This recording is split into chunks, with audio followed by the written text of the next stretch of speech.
වෙලා ඉන්න ඔයාව ගොඩාක් ආදරයෙන් පිළිගන්නවා. ගොවි ජන සංවර්ධන නිලධාරීන් විභාගයට මෙන්ම අනෙකුත් තරග විභාගවලට මුහුණ දෙන ඔයාලට තියෙන ප්‍රශ්නයක් තමයි මේ අවබෝධය කොටස කොහොමද හරියටම ගොඩ දාගන්නේ කියන එක.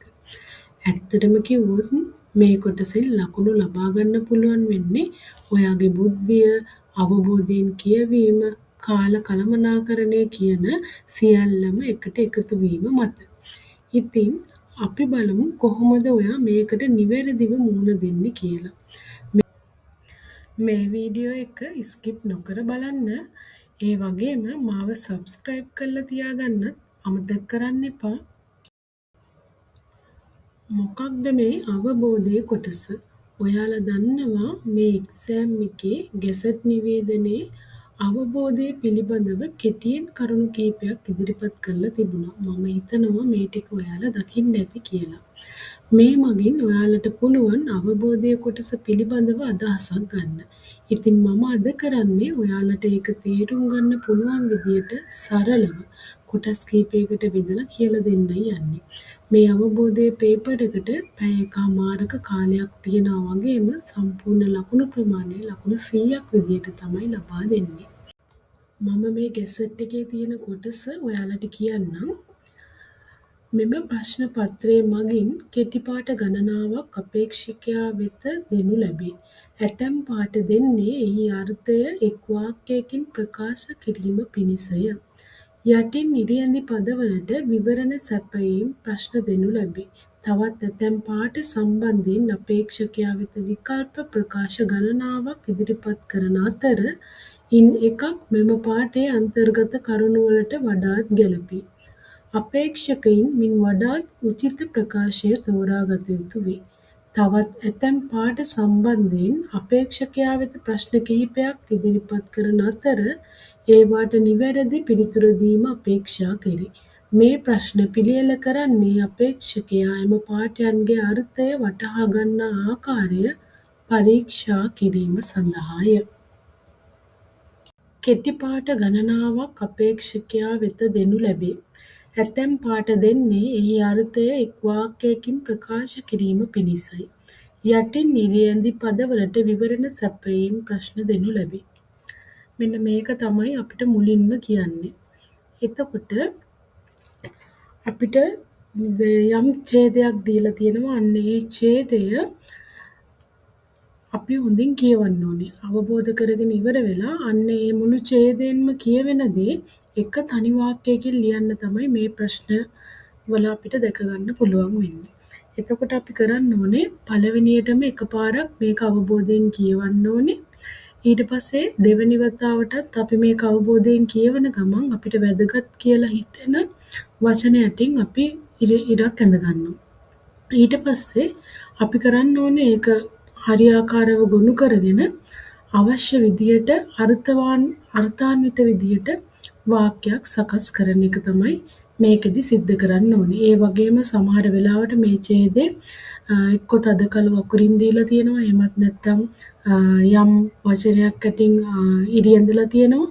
අන්න ඒ වගේ අවස්ථාවලදී ඕගොල්ලෝ මේ ඡේදේ තනි වාක්‍යයකින් ලියලා ඉවර වෙලා අවසානයේට ඒ වචනේ අර්ථ විවරණයක් සිද්ධ කළ යුතුයි. මෙන්න මේ ප්‍රශ්නවලට හුරු වෙද්දී ඔයා කරන්න ඕන විශේෂ දේවල් ටිකක් තියෙනවා. එකක් තමයි මේකේ අනවශ්‍ය කරුණු ඉවත් කරන්න ඕනේ. ඒ වගේම එකම කරුණ නැවත ලිවීමක් මේකෙදි සිද්ධ වෙන්නේ නැහැ. ඒ වගේම අපිට අලුත් කරුණු එකතු කරන්නත් බෑ. ඒ වගේම උදාහරණ ඒ වරහන් තුල තියෙන දේවල් මේකට එකතු කරන්නෙත් නෑ. එහෙම නැතුව මේ ඡේදය තුලින්ම පමණක් එන අර්ථාන්විත පිළිතුරක් තමයි මේ සඳහා ලිවීම සිදු කර යුත්තේ. අපි ඊළඟට මේකේ දෙවැනි කරුණට යමු වෙමු. ඒකේ කියලා තියෙනවා තවත් ඇතැම් පාඨ සම්බන්ධයෙන් අපේක්ෂකයා වෙත විකල්ප ප්‍රකාශ ගණනාවක් ඉදිරිපත් කරන අතර ඉන් එකක් මෙම පාඨයේ අන්තර්ගත කරුණු වලට වඩාත්ම ගැලපේ.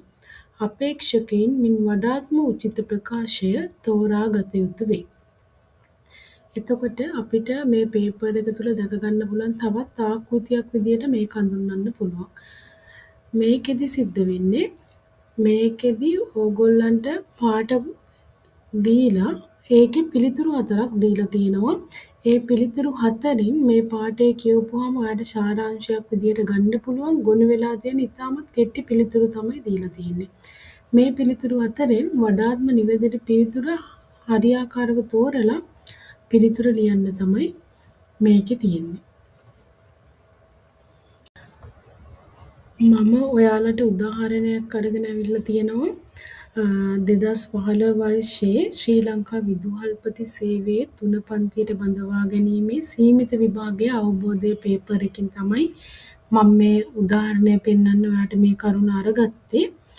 මේකෙදි කියන්නේ පහත දැක්වෙන එක් පාඨයේ අවසානයේ ඇති ප්‍රකාශ අතුරින් එක් පාඨයක් පිළිබිඹු වන අදහසට වඩාත් සමීපතම ප්‍රකාශය තෝරන්න කියලා. මම ඔයාලට දීලා තියෙන එක්සැම්පල් එකේ ඔයාලට පේනවා. මේකෙන් අපිට සාමාන්‍යයෙන් තොරතුරු ප්‍රමාණයක් මේකේ දැක ගන්න පුළුවන්. මේ තොරතුරු හොඳට කියවලා බලලා ඔයාලට පේනවා මේ මෙතනින් පිළිතුරු 4ක් දීලා තියෙනවා. අර පාඩේට වඩාත්ම ගැළපෙන පිළිතුර. ඒ කියන්නේ ඒ පාඩයෙන් දැක්වෙන අර්ථාන්විත පිළිතුර මොකක්ද කියන එක මේ හතරෙන් තෝරන්න තමයි ඒ ප්‍රශ්න ආකෘතිය අනුව ඕගොල්ලන්ට කරන්න තියෙන්නේ. මේකේ දක්වලා තියෙන අවසාන කරුණ විදියට අපිට දකින්න පුළුවන් තවත් ඇතැම් පාඨ සම්බන්ධයෙන් අපේක්ෂකයා වෙත ප්‍රශ්න කිහිපයක් ඉදිරිපත් කරන අතර ඒවාට නිවැරදි පිළිතුරු දීම අපේක්ෂා කෙරේ. මේ ප්‍රශ්න පිළියෙල කරන්නේ අපේක්ෂකයා එම පාඨයන්ගේ අර්ථය වටහා ගන්නා ආකාරය පරීක්ෂා කිරීම සඳහාය. මේකෙදිත් මම 2015 වර්ෂයේ විදුහල්පති විභාගයේ අවබෝධ පේපර් එකක් තමයි අරගත්තේ. මේකේ ඔයාට පේනවා ලොකු ඡේදයක් දීලා තියෙනවා. ඒක යටතේ ප්‍රශ්න කිහිපයක් අහලා තියෙනවා. මේ ඡේදය ඇසුරින් තමයි මේ ප්‍රශ්නවලට පිළිතුරු ලියන්න තියෙන්නේ. ඉතින් මේ ඡේදය හොඳට අවබෝධයෙන් කියවලා බලලා නිවැරදි පිළිතුරු ලියන්නයි තියෙන්නේ මේ ප්‍රශ්නවලට. මෙන්න මේ ආකාරයට තමයි මේ ආකෘති 3 තමයි අපිට ගැසට් නිවේදනයේ ඇතුළත් කරලා තිබුණේ. මම ඒක ඔයාලට තවත් හොඳට පැහැදිලි කිරීමක් තමයි මේ වීඩියෝ එකෙන් කළේ. ඉතින් ඔයාලට එකපාරටම මේ විදියට ප්‍රශ්න වලට හුරු වෙන්න හරි අමාරුයි.